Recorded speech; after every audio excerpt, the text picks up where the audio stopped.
श्री राधे राधे। भक्तों, जो सच्चे भक्त होते हैं वो भगवान से कुछ मांगते नहीं हैं, बल्कि अपना देना चाहते हैं। सब कुछ प्रभु के लिए अर्पण कर देते हैं। और ये देने का कुछ अपने पास नहीं होता है तो भगवान को आशीर्वाद देते हैं, अपनी सारी तपस्या देते हैं, भजन भक्ति दे देते हैं, आशीर्वाद देते हैं कि तुम सदा सुखी रहो।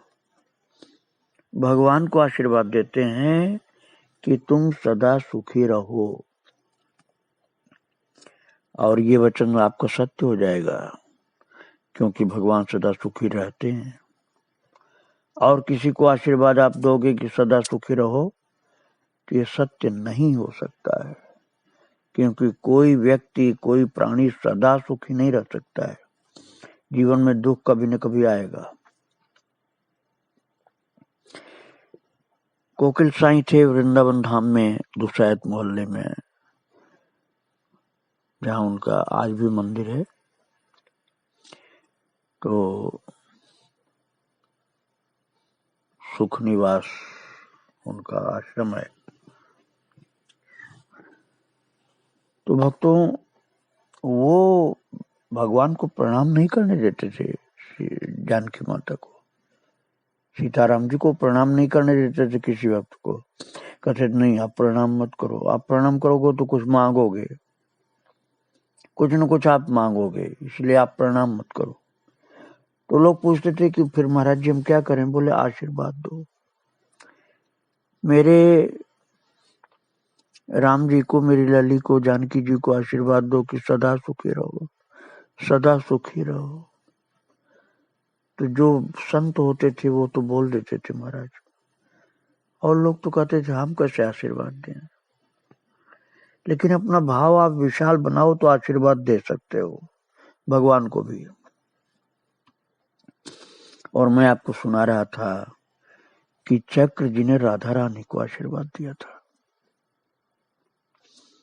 जब उन्होंने देखा कि राधा रानी ने अपने प्रीतम का बड़ा भाई समझकर, अर्थात अपना जेठ समझ करके हाथ जोड़ के सिर झुकाया, तो चक्र जी का दाहिना हाथ उठ गया आशीर्वाद देने के लिए, और खूब भरपूर आशीर्वाद दिया कि सदा सुखी रहो लली, लली राधा तुम सदा सुखी रहो। खूब आशीर्वाद दिया है राधा रानी को। जैसे अपने बच्चे को, बच्ची को बड़े लोग आशीर्वाद देते हैं, ऐसे आशीर्वाद दिया। श्रुति के सब स्वस्थयन इसी को, सब गीरवाणी वाणी रहे सदा ही मोद निमग्न, कीर्ति लली कल्याणी। हे कीर्ति लली, सदा सुखी रहो तुम। खूब आशीर्वाद दिया था चक्र जी ने। और उसके बाद मैंने आपको सुनाया था कि पुजारी जो गोस्वामी जी खूब प्रसाद लेकर के उनके लिए आए, और जब गोस्वामी जी प्रसाद लेकर के आए थे भक्तों, तो वहां कोई नहीं था, केवल अकेले चक्र जी थे। इतना प्रसाद था कि गाड़ी की सीट पर अखबार बिछाकर उस पर रखवाना पड़ा। और बाद में जब लौट करके आए हैं श्री भाई जी, तो उन्होंने कहा कि मैंने तो किसी को नहीं भेजा था प्रसाद लेकर। चक्र जी ने कहा आप ही ने तो भेजा था प्रसाद का थाल, आप ही ने तो ऊपर से थाल भेजा था। तब भाई जी ने कहा मैंने किसी को नहीं भेजा, और तुम बता रहे हो थाल भर के प्रसाद ले आए। तो भक्तों, मेरा तो विचार यही है कि वो कृष्ण कन्हैया ही पुजारी जी या गोस्वामी जी बन करके आ गए थे। राधा रानी की इच्छा थी कि जेठ जी को खूब भरपूर प्रसाद दिया जाए, तो स्वयं ठाकुर जी ही गोस्वामी बन करके आ गए थे। और अकेले में ऐसे मौके पर आए कि कोई दूसरा था ही नहीं, और खूब प्रसाद दे करके गए। आपके हृदय में भाव तो आवे कि आप प्रभु को आशीर्वाद दोगे। ये मांगने की इच्छा जब तक रहेगी तब तक नहीं हो सकता है। मांगने की इच्छा समाप्त होगी तभी हो सकता है भक्तों। और जो मांगने वाला होता है वो तो मांगना ही उसका चालू रहता है। देने का भाव बनाओ भक्तों।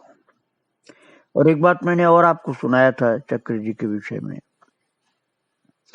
कि वे गरीब लोगों का होम्योपैथी से आयुर्वेद से इलाज करते थे। और एक ऐसे ठाकुर साहब आए जिनके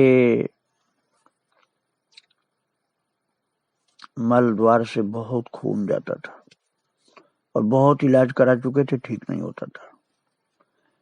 चक्र जी की दवाई से भी आराम नहीं हुआ। तब चक्र जी ने कहा कि आपने किसी का हक मारा है लगता हमको। तो ठाकुर साहब बोले कि मैं किसी का हक क्यों छीनूंगा। लेकिन चक्र जी ने कहा नहीं, आप ध्यान से विचार करिए अपने जीवन पर कि आपने किसी का हक छीना है। नहीं तो बीमारी ठीक हो जाती है, कोई ना कोई दवाई से तो ठीक ही हो जाती है। सारी दवाई फेल है आपकी बीमारी के सम्मुख। तब उन्होंने कहा कि हाँ, मेरी एक विधवा भाभी है जो मायके में रहती है, वही मुझसे जलती है क्योंकि मैंने उसका हक नहीं दिया। चक्र जी ने पूछा क्यों नहीं दिया आपने। तो वो बोले कि मायके में रहेंगी तो जो कुछ उन्हें दिया जाएगा वो अपने भाई भतीजों को दे देंगे, इसलिए हम उनको नहीं देते। अब वो हमारे पास रहे तब तो सब कुछ उनका है, देना कुछ नहीं था, सब कुछ उनका, बस बोल दिया। चक्र जी ने कहा आप भाभी जी को 100 रुपया महीना भेजा करिए तो आपकी बीमारी खत्म हो जाएगी। महाराज बहुत हिम्मत करके 25 रुपये भेजा था, 25 रुपये महीना। बोले अकेली स्त्री के लिए इतना बहुत है। समझाया चक्र जी को ठाकुर साहब ने। तो चक्र जी ने कहा यदि आप ठीक होना चाहते हैं तो कम से कम इतना ही और भेजा करिए। 25 भेजते हैं, 25 और भेजिए, अर्थात 50 रुपये महीने भेजिए, नहीं तो बीमारी आपकी जाएगी नहीं। क्योंकि बीमारी ये नहीं है, ये किसी का हक आपने मारा इसलिए हो रहा है ऐसा। और महाराज फिर उन्होंने चक्र जी की बात मानकर 25 और भेजना चालू कर दिया। तब किसी दूसरे व्यक्ति ने आकर के उनको बताया चक्र जी को कि अब वो उस बीमारी से मुक्ति प्राप्त कर लिए।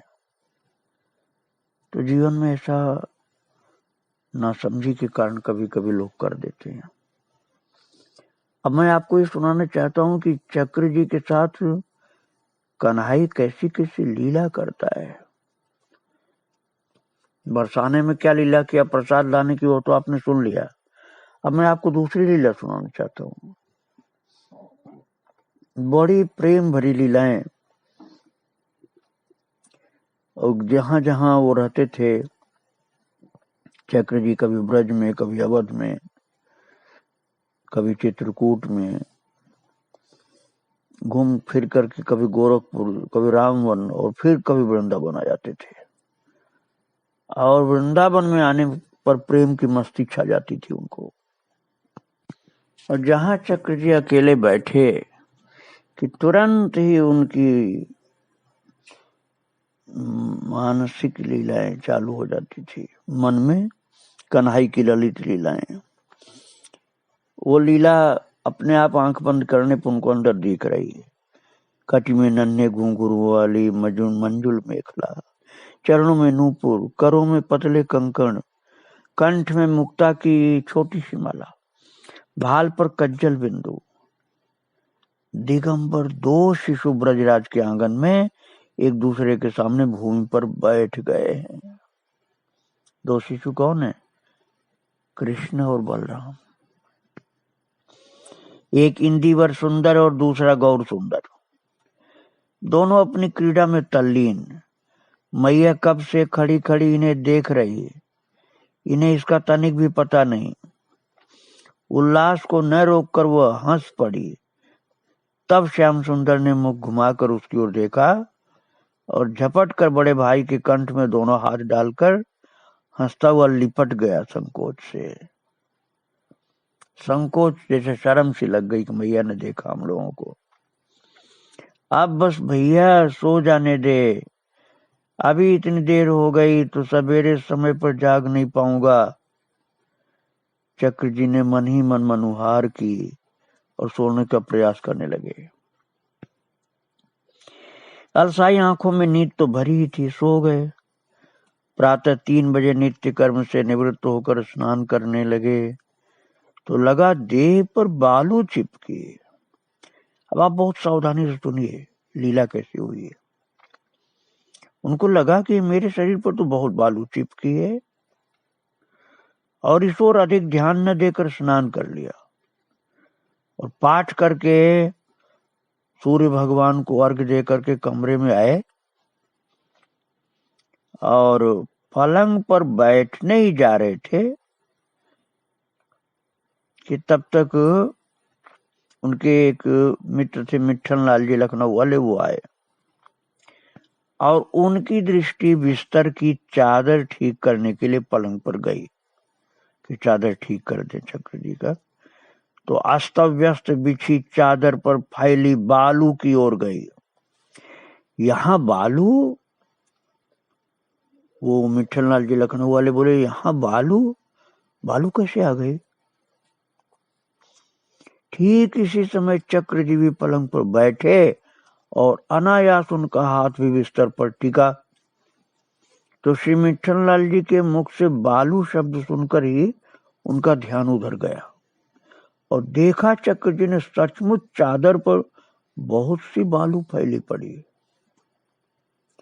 अब चक्र जी हैरान कि ये बालू कहां से आई। एक दूसरे से पूछ रहे, बालू कहां से आई मेरे बिस्तर पर। चक्र जी ने बालू समेटते हुए मुट्ठी में भरकर मिट्ठन लाल जी को देते हुए पूछा, जरा देखिए ये बालू गोमती जी की है क्या।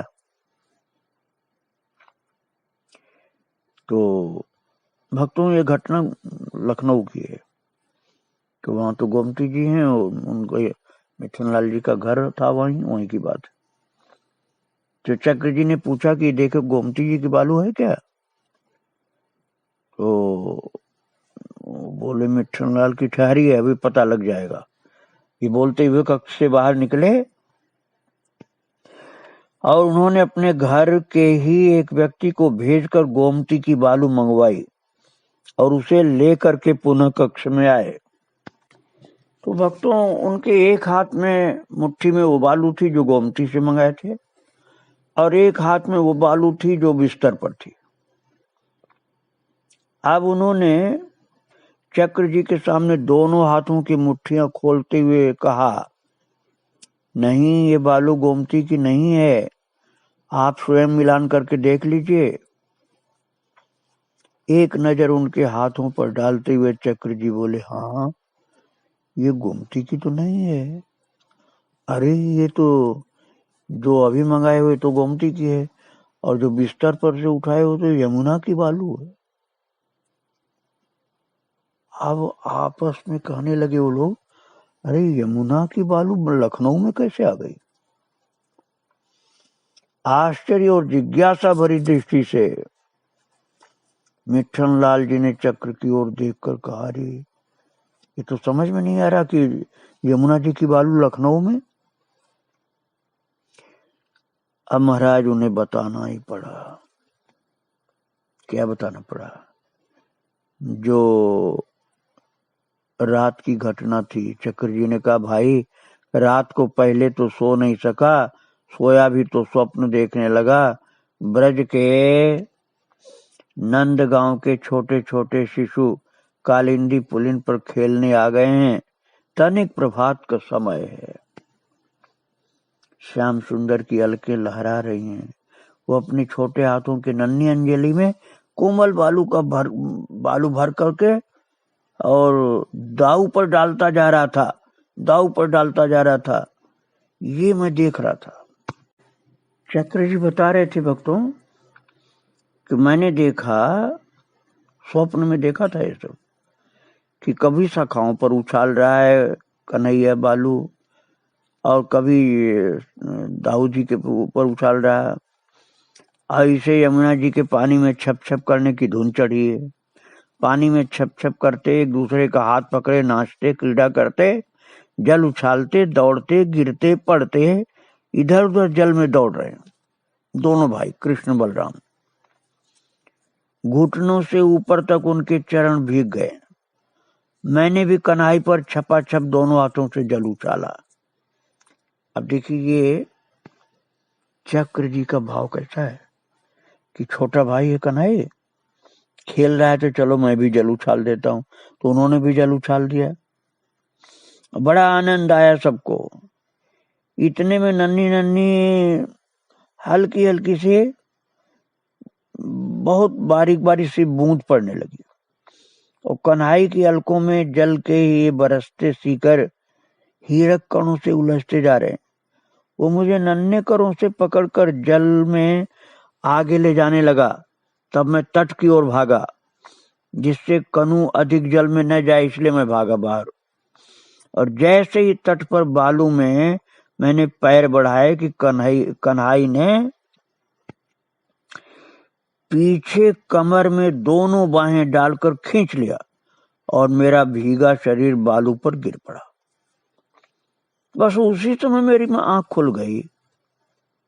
अब चक्र जी बता रहे हैं कि मैंने देखा कि अरे मेरे तो बालू बहुत चिपक गई शरीर में। अभी स्नान करते समय भी शरीर पर बालू चिपकी थी। बालू इस नटखट ने प्रत्यक्ष कर दी। चक्र जी हंसने लगे, बोले मैंने तो सपना देखा था, लेकिन इस नटखट कन्हू ने वो बालू तो प्रत्यक्ष कर दी। भक्तों, मिट्ठन लाल जी की सरलता, सहजता और वृंदावन के भाव की लीला और प्रीत रीत की विलक्षणता देखकर मुग्ध हो गए कि चक्र जी कितने भाव में रहते हैं। कन्हू अर्थात कृष्ण के साथ खेलते हैं, यमुना जी में खेलते हैं, उनको सुख देने के लिए कहीं जल में ज्यादा गहराई में न चला जाए, इसे पकड़ के बाहर लाते हैं, और पकड़ के बाहर लाने में कन्हई ने ढकेल दिया था, बालू में गिर गए थे। अब वो बालू उनकी बिस्तर पर मिल रही है। महाराज उन्होंने भरे नेत्रों से चक्र जी की ओर देखा, प्रेम भरे नेत्रों से, और झुक कर उनके चरणों पर अपना सिर रख दिया। लखनऊ वाले भक्त मिट्ठन लाल जी ने कंठ अवरुद्ध हो जाने से कुछ बोल नहीं पाए। और महाराज इस तरह से लखनऊ में तो गए थे इलाज कराने के लिए अपना, क्योंकि उनको पक्षाघात हो गया था, लेकिन इलाज के दौरान कितनी कितनी भक्ति की लीलाएं होती रही। और जिनके घर रुके थे मिट्ठन लाल जी, भाग्यशाली भक्त, उनको इतना भक्ति रस का आनंद भी प्रदान किया कि कृष्ण बलराम के साथ खेलते हुए चक्र जी ने अपने सारे अनुभव उनको प्रदान कर दिए। चक्र जी कृष्ण के भरोसे कितना निश्चिंत रहते थे कि एक बार महाराज ज्योतिष के अनुसार, कुंभ की बात है भक्तों, ये सन 1962 ईस्वी में, उस समय जवाहरलाल प्रधानमंत्री थे, तब की बात है। तो ज्योतिषियों की गणना के अनुसार अष्टग्रही का योग था। लोगों में इससे भय, आतंक और निराशा का वातावरण छाया हुआ था, और उस समय इलाहाबाद में कुंभ लगा हुआ था। तो अष्टग्रह की शांति के लिए हवन अनुष्ठान चल रहे थे। सरकार की ओर से कुंभ मेले में घोषणाएं हो रही थी कि सब कुछ सामान्य है, जनता डरे नहीं, कोई संकट नहीं आने वाला। लेकिन जनता तो भयभीत थी ज्योतिषी लोगों की बातें सुन सुनकर कि अष्टग्रह की शांति के लिए कुछ करना पड़ेगा, नहीं तो अष्टग्रही भय उत्पन्न हो गया है। अष्टग्रही योग था, तो उसके भय से लोग, जनता भयभीत थी। तो उसी समय की बात मैं आपको बतला रहा हूं कि गीता प्रेस का शिविर लगा था कुंभ में, इलाहाबाद में, और उस शिविर में चक्र जी ठहरे हुए थे। तो कुंभ के सरकारी संचालक की ओर से संदेश आया कि बात कुछ भी नहीं, पर अष्टग्रही को लेकर लोगों में भय छाया हुआ, तो कोई अमंगल विप्लव आज न हो जाए, कृपया आप अपने किसी व्यक्ति को हमारे माइक पर बोलने को भेज दीजिए जो जन साधारण की भ्रांति को भय मुक्त कर सके। इस कार्य के लिए हमारे चक्र जी को भेजा गया। और जो मेले का माइक था वो तो पूरे मेले में आवाज होती थी, माइक पर बोलने पर सरकारी लगा हुआ था। और सरकारी आदमी आया था गीता प्रेस के शिविर में कि आप में से कोई चलिए जो इस कार्य को कर सकें और ऐसा कुछ बोलिए कि जनता का भय दूर हो जाए। तो इस कार्य के लिए चक्र जी को भेजा गया। और चक्र जी को तो अपने कृष्ण पर विश्वास था ना, इसलिए उन्होंने अष्टग्रह की जो शांति वाली बात थी, अष्टग्रह का जो भय छाया हुआ था, अष्टग्रही का जो योग था, उससे घबराए कुछ नहीं और माइक पर बोलना शुरू किया। संपूर्ण मेले में उद्घोषणा कर रहे थे। उन्होंने कहना शुरू किया कि जीवन का ठीक सदुपयोग भगवान के स्मरण में है। यदि आप ब्रजराज कुमार को अपना मानते हैं अथवा उस चिर चपल को अपना बनाना चाहते हैं तो निद्रा और जागरण की संधि के इस अल्प समय को ही श्री कृष्ण स्मरण में लगाने का अभ्यास करिए। इस नगण्य समय में श्री कृष्ण के सानिध्य की स्मृति मन में जगाइए। चक्र जी ने आगे कहा कि कृष्ण आपका है और आप कृष्ण के हैं, इसलिए दृढ़ता पूर्वक, निष्ठा पूर्वक कृष्ण आपका है, इस बात को मान करके आप अपने भय को त्याग करिए। जिनसे त्रिभुवन के प्राणी सदा डरते रहते हैं वे यमराज श्री कृष्ण के सगे साले हैं कि नहीं। और ये तो ही मृत्यु की बात। और ग्रह अरिष्टों में सबसे बलवान सशक्त शनिदेव हैं, और शनिदेव भी तो उनके साले ही हैं। शनि के पिता सूर्य देव हैं और इनकी पुत्री यमुना भी चतुर्थ पटरानी है श्री कृष्ण की, इसलिए साले हो गए। शनिदेव भी साले हो गए और यमराज भी साले हो गए। तो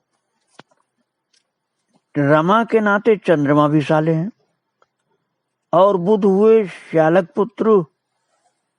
तो रुक्मिणी रमा के साथ सत्यभामा जी भी तो पटरानी है, तो भौम मंगल इनका पुत्र है। और शुक्र और बृहस्पति भी तो सौम्य ग्रह हैं। अब रहे राहु केतु, ये दोनों तो श्री कृष्ण के चक्र के स्मरण से ही सदा भयभीत रहने वाले। महाराज इसे भाव से समझाया, प्रेम से उन्होंने, कि उन्होंने कहा कोई विपत्ति की बात ही नहीं है, बस आप कृष्ण को स्मरण करिए तो ये सभी ग्रह शांत हो जाएंगे। आप कन्हई के हैं, जब आपको निश्चय हो जाएगा तब 2-3 दिन में सब बातें ठीक हो जाएंगी और जीवन में अवश्य शांति रहेगी। कोई डर की बात नहीं है। आपकी चिंता दैन्य सब दूर हो जाएंगे और आपके लिए श्री कृष्ण की स्मृति स्वाभाविक हो जाएगी। मुझे तो नित्य सत्य कभी भी विस्मृत नहीं होता कि कन्हई मेरा है और मैं कन्हई का हूं। कन्हई अर्थात कन्हू मेरा छोटा भाई है और मेरे अंदर भय का लेश भी नहीं। और आप लोग कुंभ मेला में पधारे हैं, आप लोग भय त्याग करिए, बस कृष्ण को अपना मान लीजिए। इस दिव्य संदेश से सभी को असीम आनंद, आश्वासन एवं धैर्य मिला। और सरकारी कुंभ मेला संचालक महोदय जो थे वो सराहना किए चक्र जी की। आपने जो बोला है उससे जनता में जो खलबली मची थी वो दूर हो गई और शांति सबको प्राप्त हुई है। चक्र जी का बार बार धन्यवाद करने लगे। चक्र जी ने कहा धन्यवाद करने की कोई बात नहीं, मैं कोई वक्ता नहीं हूं, मैं तो गीता प्रेस की ओर से बोलने के लिए आ गया था, लेकिन उनका बोलना इतना उपयुक्त था कि जनता में जो अष्टग्रही योग का संकट फैला हुआ था दिमाग में, वो सब खत्म हो गया। और उसका एक ही मूल उन्होंने कारण बतला दिया कि कृष्ण तुम्हारा अपना है, उससे प्रेम करो, सब अष्टग्रही संकट भय सब खत्म। तो इस तरह से कृष्ण का सहज भरोसा चक्र जी को रहता था और वही सबको सिखाते थे और उसी से सब कुछ संकट दूर कर देते थे, भय दूर कर देते थे। आगे इनके चरित्रों को और मैं सुनाऊंगा आपको। आज यही इनको प्रणाम करके विराम दे रहा हूँ। श्री राधे राधे, जय श्री राधे।